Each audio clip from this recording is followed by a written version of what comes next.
안녕하세요, 박은관입니다. 오늘 제가 소개해드릴 영상은 초보분들에게 아주 유용한 정보가 될 수 있을 거예요.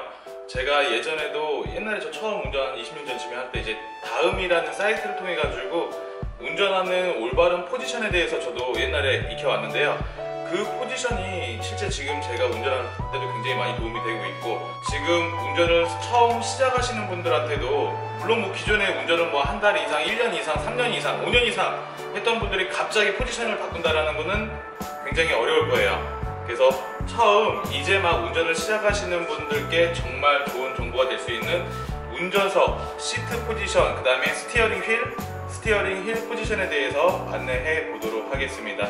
타세요.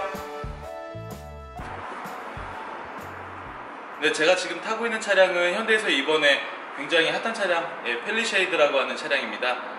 펠리쉐이드 차량으로 우선 설명을 해드리고요. 이 차량은 지금 수동식 시트가 아니고 이제 전동식 시트가 적용이 된 모델이에요. 전동식 시트는 아래 스위치가 있어가지고 스위치 레버로 앞으로 밀면 앞으로 가고, 뒤로 밀면 뒤로 가고, 그 다음에 아래쪽 좌판 부분에서 아래에서 위로 올리면 전체가 올라가고, 그 다음에 아래로 내리면 끝부분을 내리면 전체가 내려가고, 앞쪽 부분에 시트의 앞쪽 부분에 해당하는 부분을 위로 올리면 앞쪽 무릎이 올라가고, 좌판에 해당하는 앞쪽에 스위치를 내리면 앞쪽 무릎 쪽이 내려가는 그런 스위치고요. 그 다음에 등받이도 제꼈다가 앞으로 갔다가 이렇게 할 수 있는 전동식 시트가 지금 적용이 되어 있습니다. 그리고 왼쪽 부분에는 우리 넙다랗게 된 부분이 있는데, 쟤는 이제 풋 레스트라고 해가지고, 풋 레스트, 발이 쉬는 곳이라는 뜻인데요. 왼발을 가볍게 올려놓으시면 됩니다. 왼발을 가볍게 올려놓은 상태에서 얘의 역할은 뭐냐면은, 우리가 운전할 때 왼발, 평소에는 오토매틱 차량 같은 경우에는 왼발을 쉬고 있지만, 우리 급격한 코너가 나온다라든가 할 때는 몸이 쏠릴 거예요. 이렇게 쏠릴 거예요. 이렇게 쏠리게 되면은 몸이 쏠리지 않게 왼발에 힘을 딱 줘가지고 엉덩이를 싹 파묻히게, 혹은 등팔을 딱 등에 붙게 해가지고 몸을 쏠리지 않게 지탱해주는 지지대 역할도 해주고 있습니다, 평소에. 그래서 왼발에는 평소에 놀고 있지만 코너를 돌 때라든가는 살짝 다리에 힘을 줘서 몸을 등 쪽을 더 밀어준다, 쏠리지 않게 밀어준다라고 보시면 되고요. 우선은 이렇게 가볍게 바로 올린 상태에서 좌판 먼저 움직일게요. 저는 이제 앞으로 살짝 밀어가지고 허벅지의 각도가 이제 종아리 쪽에서부터 이제 120도 각도가 나오게 설정을 했고요. 그 상태로 왼발을 살짝 밀어가지고 엉덩이 쪽을 딱 이제 이쪽 등판하고 좌판 사이에 딱 꽂습니다. 딱 허리를 지탱을 해주고요. 페달을 한번 눌러보시고요. 브레이크랑 엑셀 페달. 자, 이 정도면 괜찮은 것 같아요. 그 다음에 이제 좌판을 맞췄으면 이제 높낮이도 한번 못 잡을게요. 아래 살짝 누르기도. 얘 같은 경우는 아래로 내리면은 살짝 대각선으로 내려가, 의자가 높이에서 좀 더 뒤로 갑니다. 뒤로 가면서 내려가기 때문에 다시 한번 앞으로 살짝 밀어주고요. 이 정도, 좋네요. 높낮이 조절한 다음에 앞뒤 조절 한번 해보고요. 그 다음에 등받이 각도 조절을 너무 이렇게 누워서 하는 거 굉장히 힘들어요. 사실 어떻게 힘드냐면은, 급격하게 갑자기 돌발 상황이 나타났을 때 핸들을 돌릴 때 이쪽에서 이제 그립을 놓칠 수가 있어요, 스티어링 휠을. 그래서 핸들을 잡았을 때 팔이 적당히 한 120도 정도 꺾일 정도. 저는 이제 좀 더 세울게요. 허리가 아파가지고. 이 정도. 허리에 부담을 주지 않을 정도. 너무 꼿꼿이 세울 필요도 없지만 너무 막 이렇게 막 멋있게 한다고 뒤로 지킬 필요도 없어요. 한 손으로도 운전하시는 거 굉장히 위험한 거예요. 등받이 각도를 조금 더 세워보고요. 미세하게 세워보고, 그 다음에 이제 이 정도로 딱 됐다. 나 의자가 정말 편해, 운전하기에 편해. 그럼 이제 헤드레스트 높낮이를 맞춰야 되는데, 헤드레스트는 머리하고 헤드레스트 부분이 딱 맞아 떨어져야 돼요.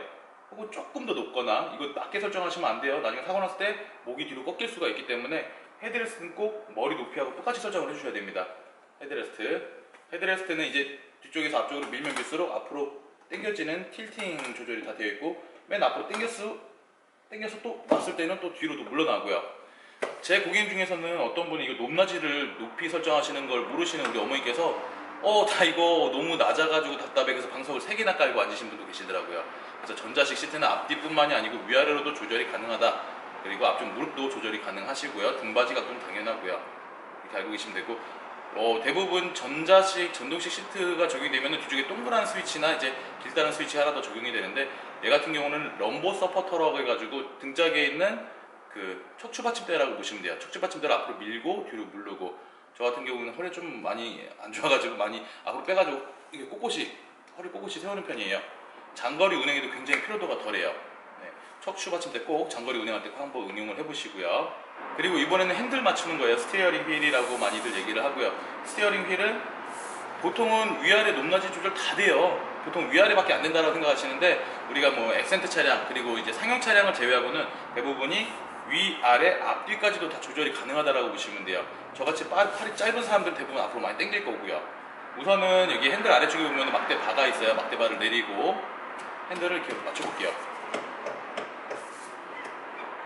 자, 우선 저는 스티어링 휠이 높낮이 먼저 맞춰볼게요. 높낮이가 계기판을 가리지 않는 선상에서 제 허벅지하고 스티어링 휠 사이 주먹 하나 정도가 딱 엄지 살짝 세웠을 때 살짝 스칠 정도, 이 정도로 세팅을 했고요.